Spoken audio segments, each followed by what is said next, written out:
जन आंदोलनाच्या माध्यमातून प्रमोदजी तुमच्या हिमतीला या ठिकाणी दाबतील। आज प्रस्थापितांच्या विरोधामध्ये गेली तुम्ही 6 ते 7 वर्ष आणि या रस्त्याच्या निमित्ताने ज्यांची भल्यांची हिंमत होत नाहीये, भले लोक यांची तळी उचलण्यामध्ये आजच्या घडीला गुंग आहे, अशा लोकांना उघडा पाडण्याचं काम तुम्ही गेली 5 ते 6 वर्ष निर्भयपणे करताय।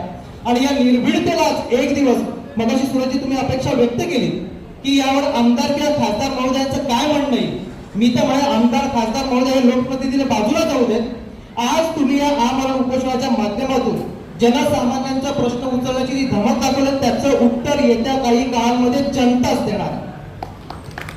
जनतेला खरं काय खोटं काय कोण कशा पद्धतीने काम करतो जनसामान्यांमध्ये जाऊन ही जनता बघत असते। आपला त्रास फक्त प्रस्थापितांना होत असतो।